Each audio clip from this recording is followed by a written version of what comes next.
Hi ಎಲ್ರಿಗೂ ನಮಸ್ಕಾರ. Share marketing Kannada ಚಾನಲ್ಗೆ ನಿಮಗೆ ಸ್ವಾಗತ. ಭಾರತೀಯ ಎಕ್ಸಾಕಾಮ್ನ IPO ಏಪ್ರಿಲ್ ಮೊದಲನೇ ವಾರ ಲಾಂಚ್ ಆಗಿತ್ತು. ಅದಾದಮೇಲೆ ಯಾವುದೇ ಒಂದು ಮೇನ್ ಬೋರ್ಡ್ IPO ಮಾರ್ಕೆಟ್ನಲ್ಲಿ ಲಾಂಚ್ ಆಗಿಲ್ಲ. ವೊಡಾಫೋನ್ ತಮ್ಮ FPOನ ತಂದಿದ್ರು, ಬಟ್ ಯಾವುದೇ ಒಂದು IPO ಮಾರ್ಕೆಟ್ನಲ್ಲಿ ಲಾಂಚ್ ಆಗಿರಲಿಲ್ಲ. ಈಗ JNK ಇಂಡಿಯಾ ಲಿಮಿಟೆಡ್ ತಮ್ಮ IPO ತರುವಂಥ ಪ್ಲಾನ್ಸನ್ನು ಮಾಡಿದ್ದಾರೆ. JNK ಇಂಡಿಯಾ ಲಿಮಿಟೆಡ್ 2010ರಲ್ಲಿ ಪ್ರಾರಂಭವಾದಂಥ ಕಂಪನಿ. ಇವರು ಪ್ರೋಸೆಸ್ ಫೈರ್ಡ್ ಹೀಟರ್ಸ್, ರಿಫಾರ್ಮರ್ಸ್ ಮತ್ತು ಕ್ರ್ಯಾಕಿಂಗ್ ಫರ್ನೆಸನ್ನು ಡಿಸೈನ್ ಮಾಡಿ ಮ್ಯಾನುಫ್ಯಾಕ್ಚರ್ ಮಾಡುವಂಥ ಕಂಪನಿ ಆಗಿರ್ತಾರೆ. ಹಾಗೆಯೇ ಅವರು ಮ್ಯಾನುಫ್ಯಾಕ್ಚರ್ ಮಾಡುವಂಥ ಪ್ರಾಡಕ್ಟ್ಸ್ಗಳನ್ನು ಸಪ್ಲೈ ಮಾಡಿ ಇನ್ಸ್ಟಾಲ್ ಕೂಡ ಮಾಡ್ತಾರೆ. JNK ಇಂಡಿಯಾ ಲಿಮಿಟೆಡ್ ಭಾರತದ ಬೇರೆ ಬೇರೆ ಸ್ಟೇಟ್ಗಳಲ್ಲಿ ಪ್ರಾಜೆಕ್ಟ್ಸ್ಗಳನ್ನು ಮಾಡಿದ್ದಾರೆ. ಆಂಧ್ರ ಪ್ರದೇಶ್, ಅಸ್ಸಾಂ, ಬಿಹಾರ್, ಕರ್ನಾಟಕ, ಕೇರಳ, ಮಹಾರಾಷ್ಟ್ರ, ತಮಿಳುನಾಡು ಹಾಗೆ ವೆಸ್ಟ್ ಬೆಂಗಾಲಲ್ಲಿ ಇವರ ಪ್ರೆಸೆನ್ಸ್ ಇದೆ. ಅಲ್ಲೆಲ್ಲ ಇವರು ತಮ್ಮ ಪ್ರಾಜೆಕ್ಟ್ಸ್ಗಳನ್ನು ಕಂಪ್ಲೀಟ್ ಮಾಡಿದ್ದಾರೆ. ಹಾಗೆ ಗ್ಲೋಬಲಿ ಕೂಡ ತಮ್ಮ ಪ್ರಾಡಕ್ಟ್ಸ್ಗಳನ್ನು ಎಕ್ಸ್ಪೋರ್ಟ್ ಮಾಡ್ತಾರೆ. ನೈಜೀರಿಯಾ ಮತ್ತು ಮೆಕ್ಸಿಕೋನಲ್ಲಿ ಕೆಲವೊಂದಿಷ್ಟು ಪ್ರಾಜೆಕ್ಟ್ಸ್ಗಳನ್ನು ಕಂಪನಿ ಮಾಡಿದ್ದಾರೆ. ಡೊಮೆಸ್ಟಿಕಲಿ ಅಂದರೆ ಭಾರತದಲ್ಲಿ 17 ಕ್ಲೈಂಟ್ಗಳನ್ನು ಕಂಪನಿ ಹೊಂದಿದ್ದಾರೆ. ಹಾಗೆ ಓವರ್ಸೀಸ್ ಅಂದರೆ ಬೇರೆ ದೇಶಗಳಲ್ಲಿ ಕೂಡ 7 ಕ್ಲೈಂಟ್ಗಳನ್ನು ಕಂಪನಿ ಹೊಂದಿದ್ದಾರೆ.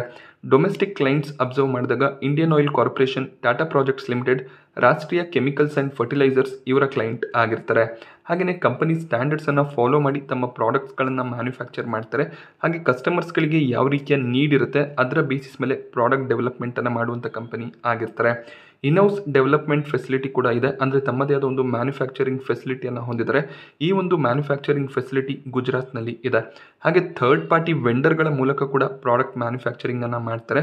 So overall 5,000 metric ton manufacturing capacity ಹೊಂದಿರುವಂಥ ಕಂಪನಿ ಆಗಿರ್ತಾರೆ. ಹಾಗೆ 2023ರ ಮಾರ್ಚ್ನ ವೇಳೆಗೆ 192 ಪರ್ಮನೆಂಟ್ ಎಂಪ್ಲಾಯೀಸ್ಗಳನ್ನು JNK ಇಂಡಿಯಾ ಲಿಮಿಟೆಡ್ ಹೊಂದಿದೆ. ಇವರ ಪ್ರಾಡಕ್ಟ್ಸ್ಗಳನ್ನು ಬೇರೆ ಬೇರೆ ಇಂಡಸ್ಟ್ರಿಗಳಲ್ಲಿ ಯೂಸ್ ಮಾಡ್ತಾರೆ. ಲಾರ್ಜ್ ಇಂಡಸ್ಟ್ರಿಯಲ್ ಪ್ರಾಡಕ್ಟ್ಸ್ಗಳನ್ನು ಮ್ಯಾನುಫ್ಯಾಕ್ಚರ್ ಮಾಡುವಂಥ ಕಂಪನಿ ಆಗಿರ್ತಾರೆ.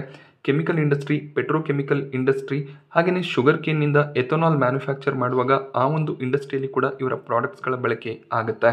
ಹಾಗೆ ಪ್ಲಾಸ್ಟಿಕ್ ಮ್ಯಾನುಫ್ಯಾಕ್ಚರಿಂಗ್ ಮತ್ತು ನ್ಯಾಚುರಲ್ ಗ್ಯಾಸ್ ಪ್ರೊಸೆಸಿಂಗ್ನಲ್ಲಿ ಕೂಡ ಇವರ ಹೀಟರ್ಗಳ ಬಳಕೆ ಆಗುತ್ತೆ. ಸೊ ಬೇರೆ ಬೇರೆ ಇಂಡಸ್ಟ್ರಿಗಳಿಗೆ ಪ್ರಾಡಕ್ಟ್ಸ್ಗಳನ್ನು ಇವರು ತಯಾರು ಮಾಡಿ ಕೊಡ್ತಾರೆ. ಹಾಗೆ ಕಂಪನಿ ರಿನ್ಯೂವೇಬಲ್ ಎನರ್ಜಿ ಸೆಗ್ಮೆಂಟಲ್ಲಿ ಕೂಡ ಕೆಲಸ ಮಾಡ್ತಿದ್ದಾರೆ. ಗ್ರೀನ್ ಹೈಡ್ರೋಜನ್ ಪ್ರೊಡಕ್ಷನನ್ನು ಕೂಡ ಈ ಕಂಪನಿ ಸ್ಟಾರ್ಟ್ ಮಾಡ್ಕೊಂಡಿದ್ದಾರೆ. ಸೊ ಸ್ಲೋ ಆಗಿ ರಿನ್ಯೂವೇಬಲ್ ಎನರ್ಜಿ ಸೆಗ್ಮೆಂಟ್ಗೆ ಕೂಡ ಎಂಟ್ರಿಯನ್ನು ಕೊಟ್ಟಿದ್ದಾರೆ. ಕಂಪನಿಯ ಸ್ಟ್ರೆಂತ್ಸನ್ನು ಅಬ್ಸರ್ವ್ ಮಾಡಿದಾಗ ಒಂದು ಸ್ಟ್ರಾಂಗ್ ಟ್ರ್ಯಾಕ್ ರೆಕಾರ್ಡನ್ನು ಹೊಂದಿದ್ದಾರೆ. ಎಲ್ಲ ಪ್ರಾಜೆಕ್ಟ್ಸ್ಗಳನ್ನು ಸಕ್ಸಸ್ಫುಲ್ ಆಗಿ ಕಂಪ್ಲೀಟ್ ಮಾಡಿದ್ದಾರೆ. ಫೈರ್ಡ್ ಹೀಟರ್ಸ್ಗಳನ್ನು ಭಾರತದಲ್ಲಿ ಪ್ರೋಸೆಸ್ ಮಾಡುವಂಥ ಮಾರ್ಕೆಟ್ ಲೀಡರ್ ಕಂಪನಿ ಆಗಿದ್ದಾರೆ. ಸ್ಟ್ಯಾಂಡರ್ಡ್ಸ್ಗಳನ್ನು ಫಾಲೋ ಮಾಡಿ ತಮ್ಮ ಪ್ರಾಡಕ್ಟ್ಸ್ಗಳನ್ನು ಮ್ಯಾನುಫ್ಯಾಕ್ಚರ್ ಮಾಡ್ತಾರೆ. ಬೇರೆ ಬೇರೆ ಇಂಡಸ್ಟ್ರಿಗಳಿಗೆ ಬೇಕಾದಂಥ ಪ್ರಾಡಕ್ಟ್ಸ್ಗಳನ್ನು ಮ್ಯಾನುಫ್ಯಾಕ್ಚರ್ ಮಾಡ್ತಾರೆ. ಹಾಗೆ ತಮ್ಮ ಕೆಪಬಿಲಿಟಿಯನ್ನು ಸಕ್ಸಸ್ಫುಲ್ ಆಗಿ ಡೆಮಾನ್ಸ್ಟ್ರೇಟ್ ಕೂಡ ಮಾಡಿದ್ದಾರೆ. ಒಂದು ಸ್ಟ್ರಾಂಗ್ ಫಿನಾನ್ಷಿಯಲ್ ಪರ್ಫಾರ್ಮೆನ್ಸನ್ನು ಕೂಡ ಕಂಪನಿ ಹೊಂದಿದ್ದಾರೆ. ಸ್ಕಿಲ್ಡ್ ಮತ್ತು ಎಕ್ಸ್ಪೀರಿಯನ್ಸ್ಡ್ ಪ್ರಮೋಟರ್ ಮತ್ತು ಮ್ಯಾನೇಜ್ಮೆಂಟ್ ಟೀಮನ್ನು ಹೊಂದಿದ್ದಾರೆ. ಕಮಿಟೆಡ್ ಎಂಪ್ಲಾಯೀಸ್ಗಳ ಟೀಮನ್ನು ಕೂಡ ಈ ಒಂದು ಕಂಪನಿ ಹೊಂದಿದ್ದಾರೆ. ಕೆಲವೊಂದಿಷ್ಟು ವೀಕ್ನೆಸ್ ಕೂಡ ಕಂಪನಿಯಲ್ಲಿ ನೋಡೋದಕ್ಕೆ ಸಿಗುತ್ತೆ. ಮೇಜರ್ ಆಗಿ revenue concentration risk. JNK global ಇವರ ಪ್ರೈಮರಿ ಕಂಪನಿ ಏನಿದೆ ಆ ಒಂದು ಕಂಪನಿನೇ 54ರಿಂದ 73% ರೆವೆನ್ಯೂನ ಜನರೇಟ್ ಮಾಡುತ್ತೆ. ಅಂದರೆ JNK ಗ್ಲೋಬಲ್ಗೆ ಏನೆಲ್ಲ ಕಾಂಟ್ರಾಕ್ಟ್ ಸಿಗುತ್ತೆ ಆ ಕಾಂಟ್ರಾಕ್ಟನ್ನು JNK ಇಂಡಿಯಾ ನಂಬ್ಕೊಂಡಿದೆ. ಅವರಿಗೆ ಬರುವಂಥ ಪ್ರಾಜೆಕ್ಟ್ಸ್ಗಳನ್ನು ಈ ಕಂಪನಿ ಅಂಡರ್ಟೇಕ್ ಮಾಡ್ತಾರೆ. ಹಾಗೆ ಅದನ್ನು ಸಕ್ಸಸ್ಫುಲ್ ಆಗಿ ಕಂಪ್ಲೀಟ್ ಮಾಡ್ತಾರೆ. ಸೊ ಇದು ಎಲ್ಲೋ ಒಂದು ಕಡೆ ಫೈನಾನ್ಷಿಯಲ್ ಸ್ಟೆಬಿಲಿಟಿಯ ಕ್ವೆಶ್ಚನ್ ಆಗಿರುತ್ತೆ. ಹಾಗೆಯೇ ಕಂಪನಿ ಎಕ್ಸಿಕ್ಯೂಷನ್ ಡಿಲೇಯನ್ನು ಮಾಡಿದ್ರೆ ಅವರ ಪ್ರಾಫಿಟ್ನ ಮೇಲೆ ಹೊಡೆತ ಬರುವಂಥ ಚಾನ್ಸಸ್ ಇರುತ್ತೆ. ಪರ್ಟಿಕ್ಯುಲರ್ ಟೈಮ್ ಪೀರಿಯಡ್ನಲ್ಲಿ ಪ್ರಾಡಕ್ಟ್ ಮ್ಯಾನುಫ್ಯಾಕ್ಚರಿಂಗ್ ಆಗಲಿಲ್ಲ ಅಂದರೆ ರೆವೆನ್ಯೂ ಮೇಲೆ ಇಂಪ್ಯಾಕ್ಟ್ ಬರುವಂಥ ಚಾನ್ಸಸ್ ಇರುತ್ತೆ. ಹಾಗೆಯೇ ಕಂಪ್ಲೈನ್ಸ್ಗಳನ್ನು ಫಾಲೋ ಮಾಡಬೇಕಾಗುತ್ತೆ. ಯಾವುದೇ ರೀತಿಯ ಕಂಪ್ಲೈನ್ಸನ್ನು ಮಿಸ್ ಮಾಡಿದ್ರೂ ಕೂಡ ಕಂಪನಿಯ ಮೇಲೆ ಇಂಪ್ಯಾಕ್ಟ್ ಬರುವಂಥ ಚಾನ್ಸಸ್ ಇದೆ. ಹಾಗೆ ಯಾವುದೇ ಒಂದು ಕ್ಲೈಂಟ್ಗಳ ಜೊತೆಯಲ್ಲಿ ಲಾಂಗ್ ಟರ್ಮ್ ಕಾಂಟ್ರಾಕ್ಟ್ಸನ್ನು ಸೈನ್ ಮಾಡಿಲ್ಲ. ಹಾಗೆ ಇವ್ರಿಗೇನು ರಾ ಮೆಟೀರಿಯಲ್ ಸಪ್ಲೈ ಆಗುತ್ತೆ ಅವರ ಜೊತೆಯಲ್ಲಿ ಕೂಡ ಯಾವುದೇ ರೀತಿಯ ಒಂದು ಲಾಂಗ್ ಟರ್ಮ್ ಕಾಂಟ್ರಾಕ್ಟ್ ಸೈನ್ ಆಗಿಲ್ಲ. ಇದೆಲ್ಲ ಒಂದು ಕಡೆ ಸ್ವಲ್ಪ ರಿಸ್ಕ್ ಆಗ್ಬೋದು. ಸೊ ಈ ರೀತಿಯ ನಾಮಿನಲ್ ರಿಸ್ಕ್ ಬೇರೆ ಕಂಪನಿಗಳಲ್ಲಿ ಕೂಡ ಇರುತ್ತೆ. ಸೊ ಅದೇ ರೀತಿಯ ಒಂದು ರಿಸ್ಕ್ JNK ಅಲ್ಲಿ ಕೂಡ ನೋಡೋದಕ್ಕೆ ಸಿಗ್ತದೆ. JNK ಇಂಡಿಯಾದ IPO ಏಪ್ರಿಲ್ 23 ಮಂಗಳವಾರ ಸಬ್ಸ್ಕ್ರಿಪ್ಷನ್ಗೆ ಓಪನ್ ಆಗುತ್ತೆ. ಏಪ್ರಿಲ್ 25 ಗುರುವಾರದವರೆಗೂ ಈ ಒಂದು IPO ಸಬ್ಸ್ಕ್ರಿಪ್ಷನ್ಗೆ ಓಪನ್ ಇರುತ್ತೆ.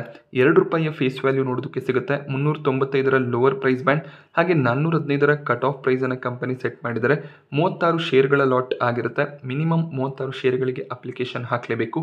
36 ಶೇರ್ಗಳಿಗೆ ಅಂದರೆ ಒಂದು ಲಾಟ್ಗೆ ಅಪ್ಲೈ ಮಾಡೋದಕ್ಕೆ ₹14,940 ಬೇಕಾಗುತ್ತೆ. ಮ್ಯಾಕ್ಸಿಮಮ್ ಒಬ್ಬ ರಿಟೇಲ್ ಇನ್ವೆಸ್ಟರ್ 13 ಲಾಟ್ಗಳಿಗೆ ಅಪ್ಲಿಕೇಶನ್ ಹಾಕ್ಬೋದು. 13 ಲಾಟ್ಗೆ ಅಪ್ಲೈ ಮಾಡೋದಕ್ಕೆ ₹1,94,220 ಬೇಕಾಗುತ್ತೆ. 13ಕ್ಕೂ ಹೆಚ್ಚಿನ ಲಾಟ್ಗಳಿಗೆ ಅಪ್ಲೈ ಮಾಡ್ತೀರಾ ಅಂದರೆ HNI ಕ್ಯಾಟಗರಿಯಲ್ಲಿ ಅಪ್ಲೈ ಮಾಡಬೇಕಾಗುತ್ತೆ. IPO ಅಲಾಟ್ಮೆಂಟ್ ಡೇಟ್ 26 ಏಪ್ರಿಲ್ ಆಗಿದೆ. ಹಾಗೆಯೇ IPO ರೀಫಂಡ್ ನಿಮಗೆ 29 ಏಪ್ರಿಲ್ನ ಒಳಗಾಗಿ ಕ್ರೆಡಿಟ್ ಆಗುತ್ತೆ.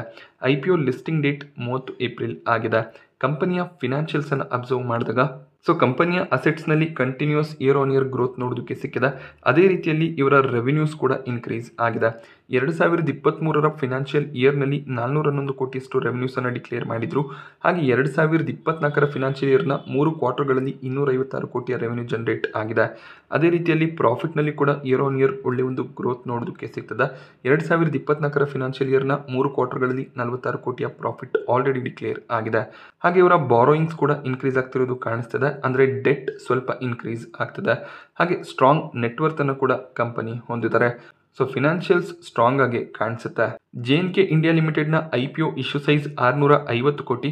ಅದರಲ್ಲಿ 300 ಕೋಟಿಯಷ್ಟು ಫ್ರೆಶ್ ಇಶ್ಯೂ ಇದ್ರೆ 350 ಕೋಟಿಯ ಆಫರ್ ಫಾರ್ ಸೇಲ್ ಇರುತ್ತೆ. ಆಫರ್ ಫಾರ್ ಸೇಲ್ ಅಂದಾಗ ಎಕ್ಸಿಸ್ಟಿಂಗ್ ಇನ್ವೆಸ್ಟರ್ಸ್ ಮತ್ತು ಪ್ರಮೋಟರ್ಸ್ ಸ್ವಲ್ಪ ಸ್ಟೇಕನ್ನು ಕಡಿಮೆ ಮಾಡ್ತಾರೆ. ಸೊ 300 ಕೋಟಿಯಷ್ಟು ಫ್ರೆಶ್ ಇಶ್ಯೂ ಏನು ಬರುತ್ತೆ ಅದರಿಂದ ಕಂಪನಿಯನ್ನು ಇನ್ನಷ್ಟು ಅವರು ಡೆವಲಪ್ ಮಾಡ್ಬೋದಾಗುತ್ತೆ. ಯಾರ್ಯಾರಿಗೆ ಎಷ್ಟೆಷ್ಟು ಶೇರ್ಗಳನ್ನು ಆಫರ್ ಮಾಡ್ತಾರೆ ಅಂತ ಅಬ್ಸರ್ವ್ ಮಾಡಿದಾಗ QIB ಕ್ಯಾಟಗರಿಯಲ್ಲಿ 50% ಆಫರ್ ಇದೆ. NIA ಕ್ಯಾಟಗರಿಯಲ್ಲಿ 15% ಆಫರನ್ನು ಮಾಡ್ತಿದ್ದಾರೆ. ರಿಟೇಲ್ ಕ್ಯಾಟಗರಿಯಲ್ಲಿ 35% ಆಫರ್ ಇರುತ್ತೆ. ಸೊ ನಿಮ್ಮ ಹತ್ರ ಇನ್ನೂ ಡಿಮ್ಯಾಟ್ ಅಕೌಂಟ್ ಇಲ್ಲ ಅಂದರೆ ಡಿಮ್ಯಾಟ್ ಅಕೌಂಟನ್ನು ಓಪನ್ ಮಾಡಿಸೋದಕ್ಕೆ ಲಿಂಕ್ ನಿಮಗೆ ಡಿಸ್ಕ್ರಿಪ್ಷನ್ ಬಾಕ್ಸಲ್ಲಿ ಅವೈಲೇಬಲ್ ಇರುತ್ತೆ. ಸೊ ಫ್ಯಾಮಿಲಿ ಮೆಂಬರ್ಸ್ನ ಹೆಸರಿನಲ್ಲಿ ಹೆಚ್ಚಿನ ಒಂದು ಡಿಮ್ಯಾಟ್ ಅಕೌಂಟ್ಸ್ ಇದ್ದರೆ ಒಳ್ಳೊಳ್ಳೆ IPOಗಳಲ್ಲಿ ನಿಮಗೆ IPO ಅಲಾಟ್ಮೆಂಟ್ ಇನ್ನಷ್ಟು ಈಸಿ ಆಗುತ್ತೆ. ಕಂಪನಿಯ ವ್ಯಾಲ್ಯೂಯೇಷನ್ ಅನ್ನು ಅಬ್ಸರ್ವ್ ಮಾಡಿದಾಗ 415ರ ಅಪ್ಪರ್ ಪ್ರೈಸ್ ಬ್ಯಾಂಡ್ ಏನಿದೆ ಈ ಒಂದು ಪ್ರೈಸ್ ಬ್ಯಾಂಡ್ನಲ್ಲಿ ಟೋಟಲ್ ಮಾರ್ಕೆಟ್ ಕ್ಯಾಪ್ 2300 ಕೋಟಿ ಅರೌಂಡಲ್ಲಿ ನೋಡೋದಕ್ಕೆ ಸಿಗುತ್ತೆ. ಅರ್ನಿಂಗ್ ಪರ್ ಶೇರ್ 10 ರೂಪಾಯಿ ಅರೌಂಡಲ್ಲಿ ನೋಡೋದಕ್ಕೆ ಸಿಗ್ತದೆ. 43ರ P/ಯಲ್ಲಿ ಮಾರ್ಕೆಟ್ನಲ್ಲಿ ಲಿಸ್ಟ್ ಆಗಬೇಕು ಅಂತ ಇದ್ದಾರೆ. ಸೊ ಇಂಡಸ್ಟ್ರಿ P 150ರ ಅರೌಂಡಲ್ಲಿ ನೋಡೋದಕ್ಕೆ ಸಿಗ್ತದೆ. ಸೊ ಇಂಡಸ್ಟ್ರಿ P/ಗೆ ಕಂಪೇರ್ ಮಾಡಿದಾಗ ಒಳ್ಳೆ ಒಂದು ವ್ಯಾಲ್ಯೂಯೇಷನಲ್ಲಿ JNK ಇಂಡಿಯಾ ತಮ್ಮ IPOನ ತರ್ತಾ ಇದ್ದಾರೆ. JNK ಇಂಡಿಯಾದ ಕಾಂಪಿಟೇಟರ್ಸ್ ಅನ್ನು ಅಬ್ಸರ್ವ್ ಮಾಡಿದಾಗ ಥರ್ಮ್ಯಾಕ್ಸ್ ಇವರ ಕಾಂಪಿಟೇಟರ್ ಆಗಿರ್ತಾರೆ. ಸೊ ಥರ್ಮ್ಯಾಕ್ಸ್ 112ರ P/ಯಲ್ಲಿ ಟ್ರೇಡ್ ಆಗ್ತದೆ. ಹಾಗೆ BHEL ಕೂಡ ಈ ಕಂಪನಿಯ ಕಾಂಪಿಟೇಟರ್ ಆಗಿರ್ತಾರೆ. BHEL 186ರ P/ಯಲ್ಲಿ ಮಾರ್ಕೆಟ್ನಲ್ಲಿ ಟ್ರೇಡ್ ಆಗ್ತದೆ.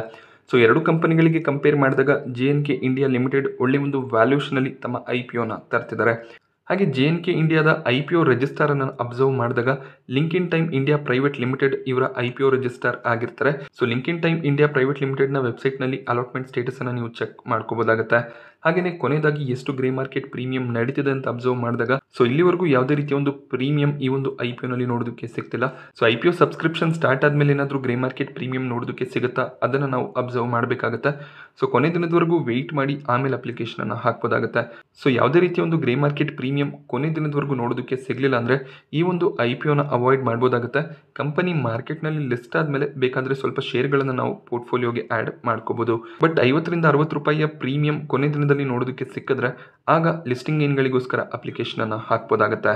JNK ಇಂಡಿಯಾ ಲಿಮಿಟೆಡ್ನ ಬಗ್ಗೆ ನಾನು ನಿಮಗೆ ಕೊಟ್ಟಂಥ ಇನ್ಫಾರ್ಮೇಷನ್ ಇಷ್ಟ ಆದರೆ ವಿಡಿಯೋನ ಲೈಕ್ ಮಾಡಿ. ಹಾಗೆ ಇದೇ ರೀತಿಯ ಮಾರ್ಕೆಟ್ ಅಪ್ಡೇಟ್ಸ್ಗಳಿಗೋಸ್ಕರ IPO ರಿವ್ಯೂಸ್ಗೋಸ್ಕರ ಚಾನಲ್ನ ಸಬ್ಸ್ಕ್ರೈಬ್ ಮಾಡ್ಕೊಳ್ಳಿ. Thank you friends.